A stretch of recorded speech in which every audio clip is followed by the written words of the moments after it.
자, 오늘 말씀에는 예수님이 제자들을 둘씩 짝지어 가지고 이렇게 보내시는 파송하는 장면이 오늘 본문 말씀에 등장을 합니다. 자, 그런데 오늘 말씀 나누기 전에 이 내용에 대해서 한 가지 짚고 넘어가야 될 게 있어요. 그게 뭔가 하면 오늘 주님께서 제자들을 파송하시는 것은 이 정식 파송, 그러니까 최종적인 파송이 아니고 일단 제자들에게 가르치는 훈련의 성격이 강하고요. 또 일시적이고 잠시 동안 보내는 그런 파송이라는 것을 특별히 염두에 두시고 그렇게 오늘 본문 말씀을 잘 봐야 됩니다. 왜냐하면 이 말씀을 가지고 또 어떤 사람들은 잘못 이해해가지고 하나님의 명을 받고 떠나는 사람들이 뭐 자꾸 준비하고 그러는 거 그거 믿음 없는 모습이다 막 이렇게 또 이상하게 가르치는 사람들이 있어가지고 자 그것을 이거 지금 여기서 주님께서 파송하는 것은 일시적이고 임시적인 것을 그렇게 우리가 눈여겨봐야 됩니다. 자 우리 성경 한 구절 한번 찾아볼게요. 자 이게 주님께서 지금 제자들을 보내시는 모습과 나중에 주님께서 이 땅을 떠나시기 전에 마지막으로 또 제자들을 파송할 때 말씀이 좀 상반되거든요. 자, 그 말씀이 어디 있는가 하면 누가복음 22장 35절 이하에 있습니다. 한번 자, 누가복음 22장 35절 한번 36절을 한번 볼게요. 누가복음 22장 35절 36절 누가복음 22장 35절 36절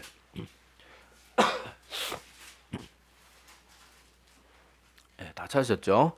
자, 제가 읽어드리겠습니다. 그들에게 이르시되 내가 너희를 전대와 배낭과 신발도 없이 보내었을 때 부족한 것이 있더냐 이르되 없었나이다. 이르시되 이제는 전대에 있는 자는 가질 것이요 배낭도 그리하고 검 없는 자는 겉옷을 팔아 살지어다 이렇게 말합니다. 요거는 예수님이 이제 이 땅을 떠나시기를 얼마 남기지 않고 제자들에게 마지막으로 이렇게 당부하는 모습으로 주신 말씀인데 자, 이 말씀은 지금 오늘 읽었던 마가복음 6장 7절의 말씀과 비교해서 보면은 완전히 상반된 모습이에요. 그죠? 전혀 다른 말씀을 하고 계세요. 자, 그런데 제가 아까도 말했다시피 이걸 왜 강조드리는가 하면 우리가 성경을 읽을 땐 제가 늘 강조하잖아요. 성경 한두 부분에 자기가 좋아하는 말씀만 가지고 자꾸 그걸 적용하기 시작하면요. 성경을 잘못 해석하기 시작해요. 그래서 아까 말했던 간혹 가다가 어떤 사람들이 하나님이 아브라함처럼 특별하게 어느 날 갑자기 확 불러가지고 본토 친척 아비 집을 떠나라 그렇게 부르는 사람도 있어요. 그게 그런 게 잘못됐다고 말하는 게 아니에요. 그런데 모든 사람을 그런 식으로 부르는 건 아니거든요. 자 여기 보면 어떤 사람들은 자기가 이렇게 하나님의 부르심을 받았을 때 그렇게 뭐 혈혈 단신으로 어디 외국 땅에 가가지고 막 거기도 죽을 고생해가지고 뭐 거기서 오랜 시간 겨우겨우 사는 것도 겨우겨우 살아가지고 겨우 살아남아서 이제 현지인들하고 친해지기도 하고 말도 배우고 그래서 내가 정말 고생해서 막 10년 넘게 고생해서 이제 번듯한 교회 하나 선교제 세웠다 막 이런 간증을 하면서 그런 간증까지만 한 건 괜찮은데 그런 분들이 간혹 다 그렇다는 건 아니에요. 간혹 가다가 그런 말을 하면서 지금 이 시대에 뭐 많은 사람들 선교사들 보면 너무 준비가 많다. 하나님 부르시면 무조건 가야지. 뭐 걱정이 많고 준비하는 게 많고 다 믿음 없는 모습이다. 그러면서 은근히 그런 것을 좀 잘못된 것이냐 믿음 없는 것이냐 몰아가는 게 있거든요. 근데 하나님이요. 그런 식으로 부르는 사람은 간혹 있어요. 아브라함처럼 갑자기 부르고 그냥 준비 없이 막 부르는 그런 경우는 물론 그런 경우 없는 건 아니지만은 특별한 경우고 대부분의 경우에는 보면요. 많은 사람들 하나님께 귀 쓰임 받는 사람들은요. 혹독한 준비의 시간, 연단의 시간들이 거치지 않은 사람이 거의 없었어요. 근데 자기가 그런 특별한 경험이 있었다고 다른 열심히 준비하는 사람들을 괄시하고 폄하하는 것은 그건 아주 신앙에 대해서 잘못된 모습으로 변질되어 가고 있는 게 자기도 모르는 사이에 영혼이 교만에 잠식당하고 있어서 자꾸 그런 말들을 하게 되는 거예요. 그리고 또 어떤 사역자들 이런 말까지 합니다.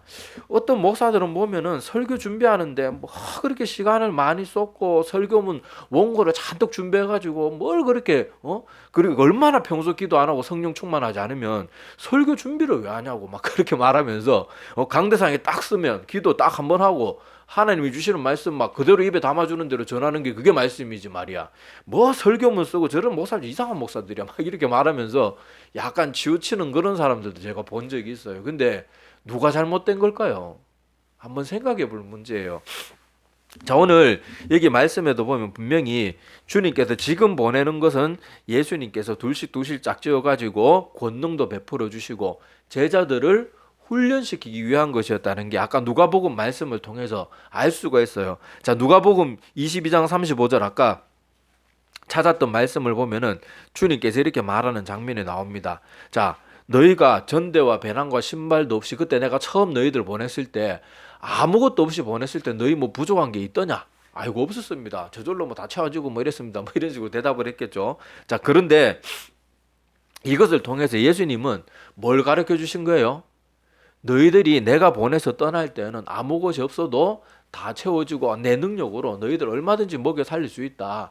그것도 알아야 되지만은 이제는 내가 다시 원래 왔던 곳으로 가야 되는데 그러면서 36절에 뭐라고 말하는가 하면 이제는 전대에 있는 자는 그러니까 돈주머니 준비할 사람은 준비하고 배낭 준비할 사람 준비하고 심지어 칼까지 사서 구하래요. 칼이 없으면 겉옷을 팔아서라도 구하래요.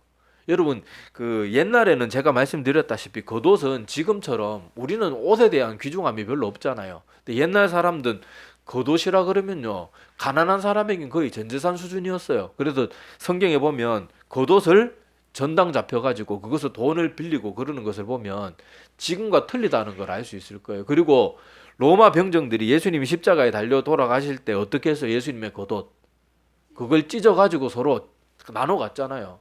그만큼 그때 당시에는요 그렇게 겉옷은 귀중한 가치가 있었는데 그걸 팔아서라도 칼을 구하래요. 근데 칼 가지고 다니면서 무슨 사람들 겁주라고 그러는 게 아니고 그때 당시 여행길로 목숨을 걸어야 되는 굉장히 위험한 길이에요. 그런데 칼을 구해서 다니라고 하는 것은 자기를 보호할 준비도 하라는 겁니다. 그래서 여러분 저같이 연약한 사람이 힘이 없어도 제가 거리대에 총을 차고 있으면 덩치 좋고 힘센 사람이라도 함부로 저를 건들겠어요? 안 건들겠어요?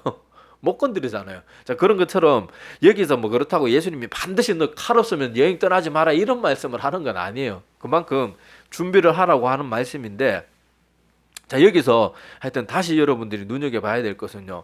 예수님, 하나님, 하나님께서 우리를 보내실 때는 우리의 가는 길을 책임져 주시기도 하지만 우리도 나름 준비도 필요한 건 해야 된다는 것도 분명히 성경이 가르치고 있다는 걸 눈여겨봐야 돼요.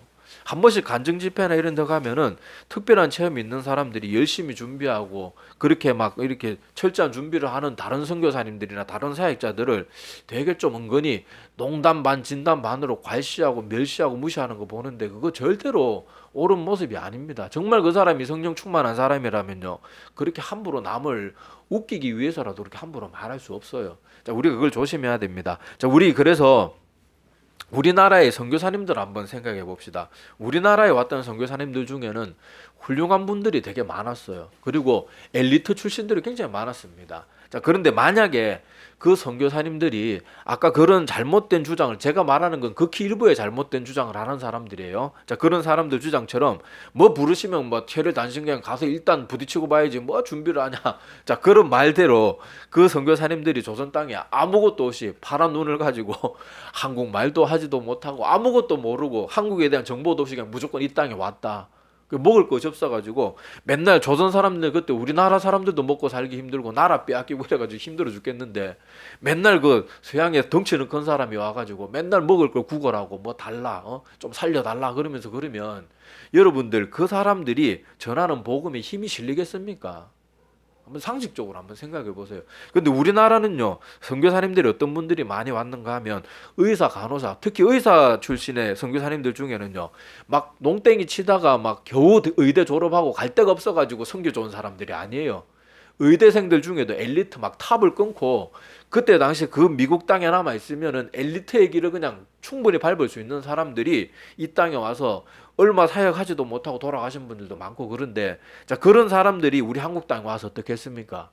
그 뛰어난 의술, 그 의대에서도 가장 엘리트 중 막 거의 최고 수준에 있었던 의사 선생님들이 와가지고 무료로 한국인들을 고쳐주고 그렇게 하니까 한국인들이 그 서양 선교사님들의 말에 신뢰를 하는 거예요. 그리고 복음을 전하면 그걸 쉽게 받아들이게 되는 거고, 또 선교사님들도 이 땅에 와서 많이 고생했지만은 그래도 본국에서 지원받는 물자나 식량 이런 게 있으면 또 가난한 우리 조선 사람들에게 병 치료 말고 건강한 사람들에게 또 먹을 것도 나눠주고, 그러니까 우리나라는 역사상 유례가 없을 정도로 복음이 빨리 정착된 나라 중에 하나예요. 이 세계 역사 속에 이런 나라가 없어요. 자, 그런데 자, 여기서 아까 말했던 그 엘리트 출신의 그 선교사님들이 우리나라 들어오기 전에 얼마나 많은 준비를 했는지 몰라요. 의과대 열심히, 나는 열심히 공부해서 저 먼 외국에 있는 저 아시아나 저 빈민 국가에 살고 있는 저 나라 사람들을 위해서 내 한 목숨 불사르겠다. 열심히 공부했어요. 그리고 이 땅에 들어오기 전에도요, 단번에 그때 당시에 우리나라에 들어올 수 없어가지고 우리나라에 들어오는 선교사님들은 보통 일본을 거치거나 중국을 거치거나 그런 식으로 들어왔는데, 그렇게 들어오기 전에도 뭐 그때 한국어 교재가 있겠어요? 지금처럼 무슨 한류 붐이 있겠어요? 뭐 그때 우리나라는 완전히 엉망진창인 나라였는데, 그런데도 불구하고 어떻게든 한국 사람 접촉하고 중국의 조선족들 만나고 이렇게 해가지고요, 어떻게든 한글 조금이라도 더 배우고 한자, 우리나라는 그때 당시 한자가 좀 통용되니까 생전 처음 보는 한자 열심히 공부하고 그렇게 철저하게 준비해서 들어왔더니요, 들어오자마자 그런 결실들이 맺어진 거예요. 근데 역사가 이렇게 하나님의 신실한 종들의 그런 열매들을 증명해 주는데, 자기가 특별한 체험 좀 했다고 그런 열심히 준비한 사람들을 폄하하고, 또 그런 감정 넣는 사람들은 맞아, 아이고 우리가 무조건 가야지 막 이러면서 준비 안 된 모습으로 막 뭔가를 해가지고 오히려 하나님이 일을 잘하기는커녕 오히려 막 하나님을 믿는 사람이 가서 맨날 구걸하고 막 이러는 모습도 보면요, 좀 안타까워요. 이게 과연 성경적인가? 그리고 저 뭐 요즘 젊은이들 뭐 거지전도 뭐 이런 거 하면서 막 하는, 저는 사실 그거 별로 크게 안 좋아합니다. 왜냐하면 걔들이 정말로 하나님의 어떤 체험을 한다고 보기가 힘들고요, 어디 가서 꼭 교회를 찾아다녀요. 목회자들을 찾아다니면서 우리 뭐 거지전도 하는데 아이고 뭐 해주십시오. 근데 시골 교회 목사님들이요, 월급이 30만 원도 안 되는 분들도 퍼다합니다. 근데 그런 분들 찾아가서 이분들은 하루하루 먹고 살기도 힘든 분들인데 그 청년들이 우르르 와가지고 밥 내달라 그러면 그분들 한 달 그냥 생활비가 다 나가는 거예요. 근데 그게 무슨 도움이 되고 서로에게 뭐가 힘이 되겠냐는 거예요. 우리가 준비할 수 있는 건 준비하고, 물론 하나님이 이끌어 주시는 것이 분명히 있어요. 저도 현장을 사역에 길을 가면서 제가 신학교를 졸업할 만한 경제적 능력이 안 됐어요. 근데 일단은 기도하고 하나님이 보여주시는 게 뭐 인도해 주시는 게 있어서 그렇게 가면서 기도하고 갔더니 또 정말 나도 생각지도 못한 방법들로 하나님 인도해 주시는 것도 있어요. 그렇다고 저는 두 손 놓고 있는 거 아닙니다. 근로장학생 하면서 가서 열심히 일도 하고요, 장학금 타려고 공부도 정말 열심히 했어요. 그리고 하여튼 내가 할 수 있는 거 그렇게 하고 하나님이 인도해 주시는 거 있고 이렇게 가는 게, 그게 진짜 바른 모습이지, 무슨 하나님이 다 해주시니까 우리 막 준비하는 게 무슨 불신앙인 것처럼 그렇게 몰아가는 거, 그거야말로 그게 정말 이상한 거예요. 하나님의 부르심을 받은 주의 종들이 얼마나 열심히 살았습니까? 사도 바울은요, 자기가 전도하면서 다른 사람들에게 패기치지 않기 위해서 어떻게 했습니까? 사도 바울이 거지 전도하면서 맨날 구걸하고 다녔나요? 아니잖아요. 사도 바울은요, 자기가 얼마든지 자기가 개척한 교회에서 대우를 받을 수 있는 사람이었어요. 그럼에도 불구하고 사도 바울은 어떻게 했다고 합니까? 내가 내 권위를 사용하지 않겠다. 그러면서 스스로 그 가말리엘 문화에서 교육받은 최고의 엘리트의 과정을 거쳤던, 그리고 태어나면서부터 로마 시민권을 가졌던 엘리트 중에 상 엘리트, 얼마나 똑똑한, 몇 개국어를 능통했던 사람이고요. 정말 이 시대로 말하면 천재 중에 천재인데, 그런 사도 바울이 텐트 만들면서 자기가 직접 돈 벌면서 그렇게 수고하고 했었단 말이에요.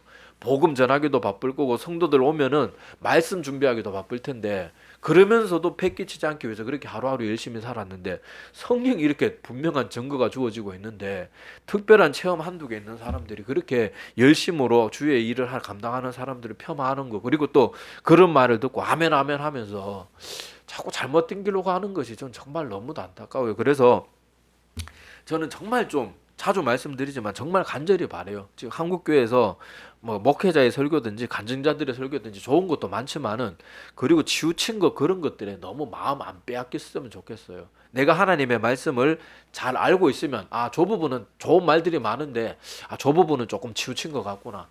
저 부분은 성경적이지가 않은 것 같은데, 그렇게 깨닫고 빨리 그런 모습, 받을 건 받고 버릴 건 버릴 줄 아는 그런 건강한 믿음을 가져야 되는 그런 시대를, 분별해야 되는 그런 시대를 우리가 살고 있기 때문에 제가 다시 한번 이 말씀을 통하여서 오늘 본문 말씀과 아까 누가복음에 주님이 보내주시는 그 말이 완전히 상반될 정도로 다른 모습들을 보면서 우리가 이 하나하나의 말씀, 한두 구절의 말씀에 우리가 모든 것을 다 해석하려고 하는 그런 오만에 빠지면 안 돼요. 그건 성경을 어중간하게 알면은 자꾸 그런 실수들을 저지르게 됩니다. 자, 그리고 이제 오늘 본문 말씀으로 돌아가서요. 주님이 오늘 제자들을 보낼 때 그 말씀들을 통해서 또 성경 본문의 교훈을 한번 살펴보도록 하겠습니다. 자, 오늘 보면은 주님께서 자 7절 한번 보세요. 마가복음 6장 7절에 보면 자 12제자를 부르사 둘씩 보내시며 이렇게 첫 번째 그 부분에 대한 교훈을 한번 살펴볼게요. 자, 주님께서는 12제자들을 보내는데 한 명 한 명 홀로 보내지 않았어요. 둘씩 짝지어서 보냈다고 오늘 분명하고 구체적으로 오늘 말씀에 기록하고 있습니다. 자, 그래서 여기 둘씩 보냈다는 말씀을 통해서 우리도 신앙생활 하면서 뭘 기억해야 되는가 하면요. 교회라는 말 자체가 뭐라 그랬어요? 건물을 말하는 게 아니고 성도들의 모임이 교회라고 제가 자주 말씀드렸죠. 이거는 여러분 꼭 마음에 새기고 있어야 돼요. 사람들은 교회라고 하면 자꾸 건물을 생각하는데 교회는 건물을 말하는 게 아니고 건물은 뭐라 그래요? 성경에서 성전이라고 그래요. 성전. 그리고 교회라고 하면은 성도들의 모임을 교회라고 해요. 그래서 예수님께서도 그렇게 우리 주님의 부르심을 받은 사람들이 이렇게 교회를 이루기를 명하셨어요. 그죠? 혼자서 신앙생활 하라고 하지 않으셨어요. 같이 모여서 그렇게 연합하고 동거하고 동력하고 그렇게 힘을 합하도록 하나님께서 우리를 부르셨습니다. 그래서 예수님의 비유나 이런 것들도 보면요. 그렇게 하나님께서 우리가 서로 동력하고 함께 하기를 원하는 그런 말씀들이 많고요. 또 사도 바울도 뭐 지체의 비유 이런 비유들을 통하여서 교회를 이루는 것이 우리가 하나님이 원하시는 건강한 신앙생활의 모습이라는 것들을 성경 곳곳에서 말하고 있습니다. 그래서 특별히 시편 133편 그 말씀을 보면 찾지는 마시고요.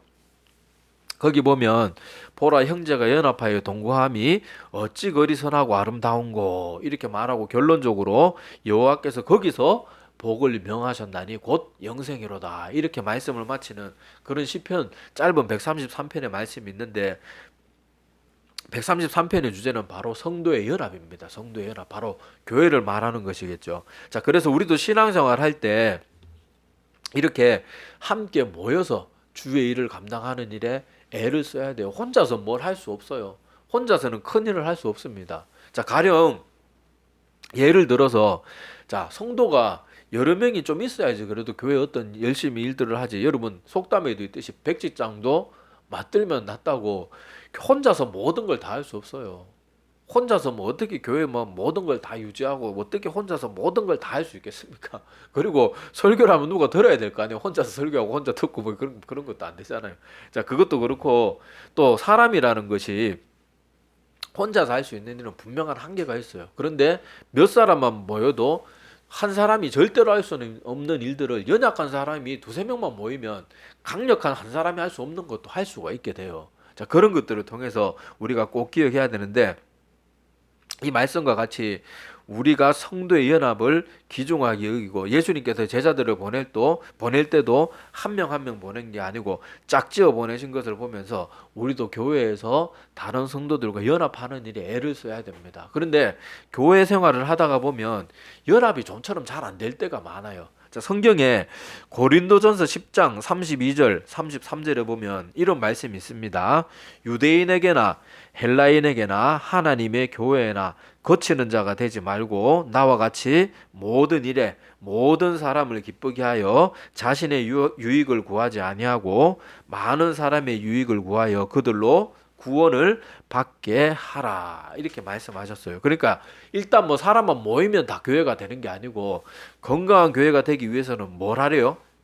너희 한 명 한 명이 다른 사람을 힘들게 하는 사람이 되지 말아요. 근데 교회에 보면은 그런 사람들이 꼭 있습니다. 자, 뭐 가령 야유회를 간다고 쳐요.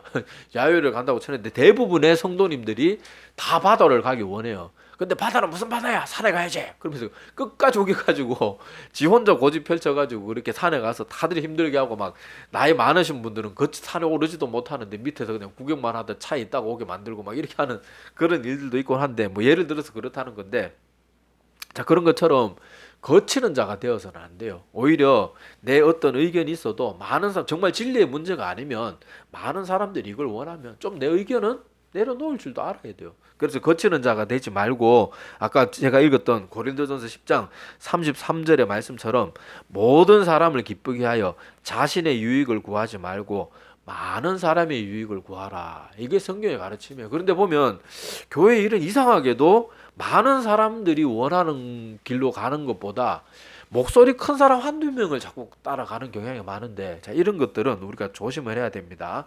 자, 그리고 자, 여기 빌립보서 2장 1절 그리고 2장 1절 이하를 보면 또 이런 말씀도 있습니다. 자, 그러므로 그리스도 안에 무슨 권면이나 사랑의 무슨 위로나 성령의 무슨 교제나 긍휼이나 자비가 있거든 마음을 같이하여 같은 사랑을 가지고 뜻을 합하여 한 마음을 품어 아무 일에든지 다툼이나 허용으로 하지 않고 오직 겸손한 마음으로 각각 자기보다 남을 낮게 여기고 각각 자기 일을 돌볼 뿐더러 또한 각각 다른 사람들의 일을 돌보아 나의 기쁨을 충만하게 하라. 이렇게 사도 바울이 가르치고 있는 장면이 나와 있고요.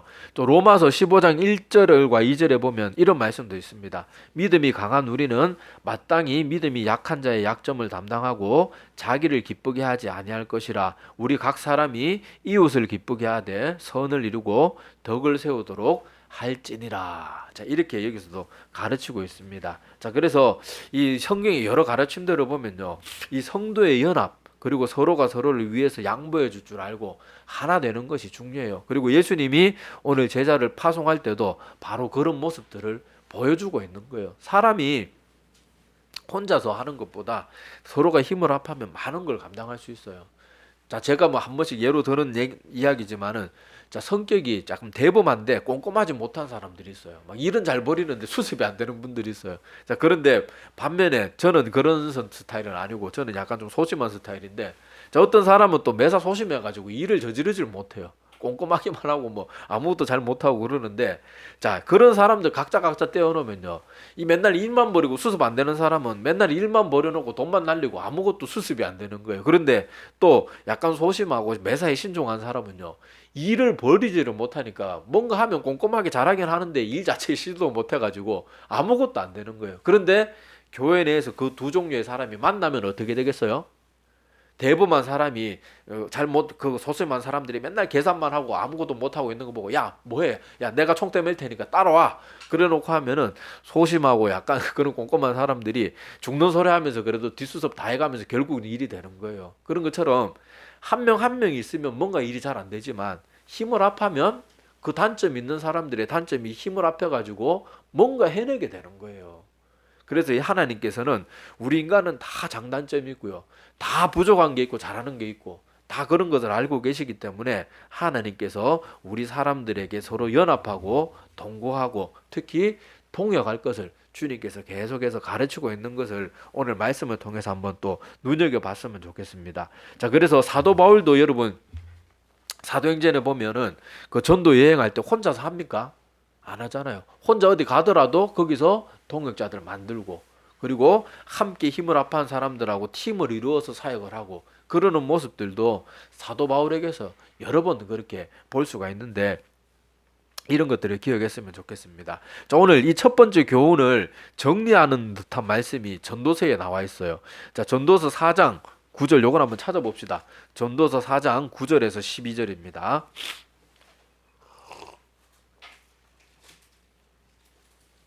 전도서 4장 9절에서 12절 한번 볼게요.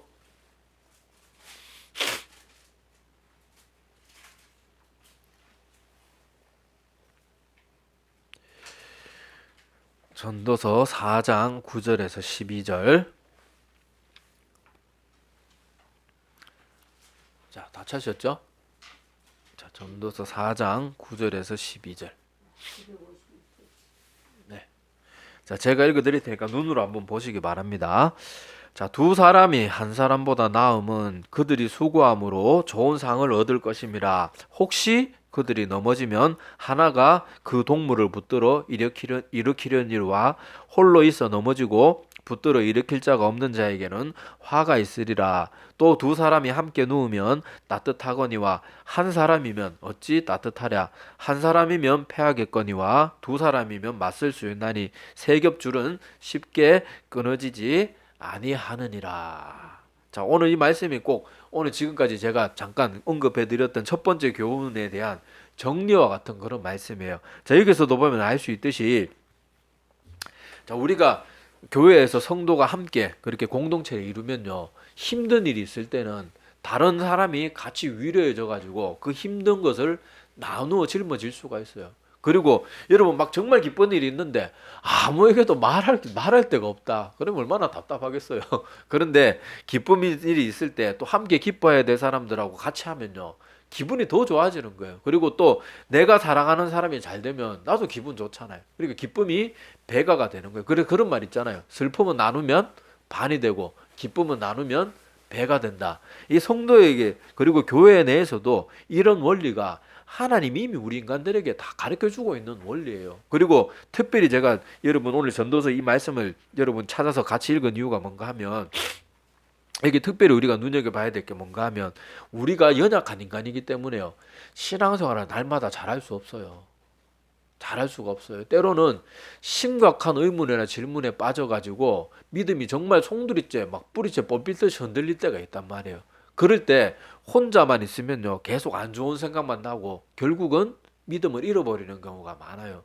그런데 그때 힘들 때 주변의 성도들이 저 사람 낯빛이 달라진 거 이런 것들 보고, 그래 누구누구 집사야 너 무슨 힘든 일 있나 그래가지고 물어가지고 아이고 힘드네 같이 기도해주고, 그래 야 옛날에 우리 믿음 뜨거울 때 있었잖아 그때 한번 다시 생각해보자, 나도 그런 힘들 때가 있었어, 근데 같이 기도하면서 잘 이겨냈는데 너도 할 수 있을 거야. 같이 그렇게 힘을 합하면요, 혼자서는 넘어지지 않는, 참 같이 있으면 넘어지기 쉬운 사람도 넘어지지 않을 수 있게 되는 거예요. 그래서 교회에서 뭐 수가 많든 적든 누군가와 함께 하는 거, 그거는 굉장히 중요한 겁니다. 그리고 힘들 때는 다른 사람들에게 기도 요청해야 돼요. 요청하고 이런 힘든 일이 있으니까 기도해 주세요.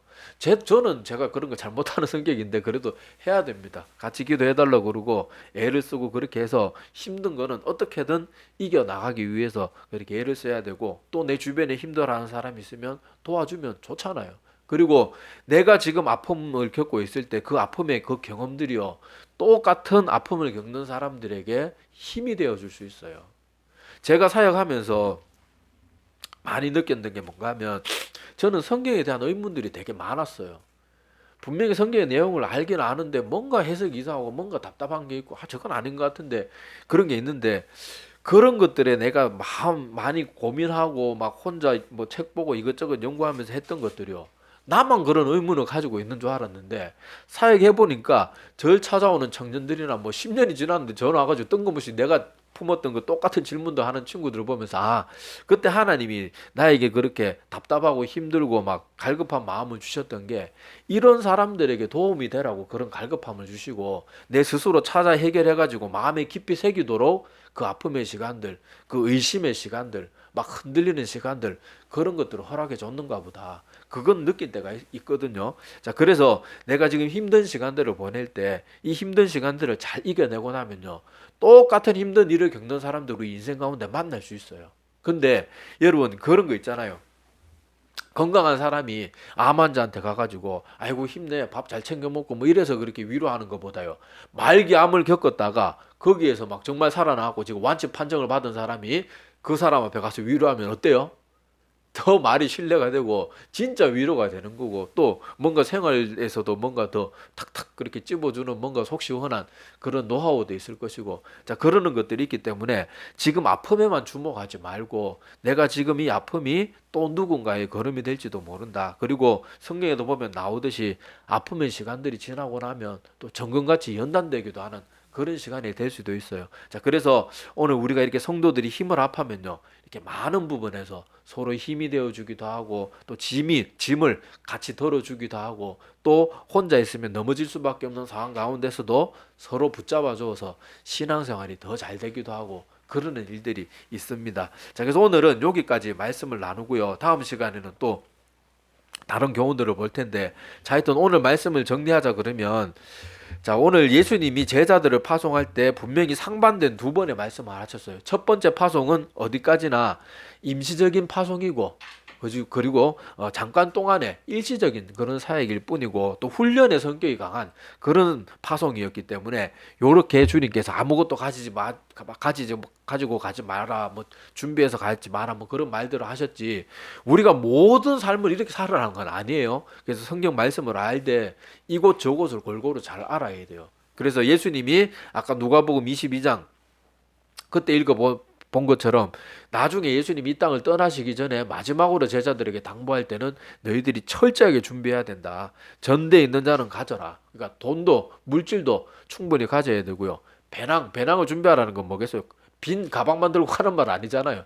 여행에 필요하고 사역에 필요한 여러 것들 잘 챙기고 준비하라는 그런 뜻이겠죠. 자, 뭐 금도 뭐 겉옷을 팔아서 사라고, 이런 것도 비유적인 말씀이고, 칼 쓰면 안 된다 그런 말은 아니지만은, 이 열심히 준비해야 된다는 거, 그것도 우리가 오늘 말씀을 통해서 좀 눈여겨봤으면 좋겠고요. 자, 오늘 본문 말씀의 첫 번째 교훈은, 주님께서 12제자를 보내실 때 둘씩 짝지어 보내시는 모습을 통해서 우리도 신앙생활 가운데 혼자서 신앙생활 하는 것이 아니라 함께 신앙생활하고 동역하는 것이 중요하다는 거 마음에 꼭 기억했으면 좋겠습니다. 예, 기도드릴게요.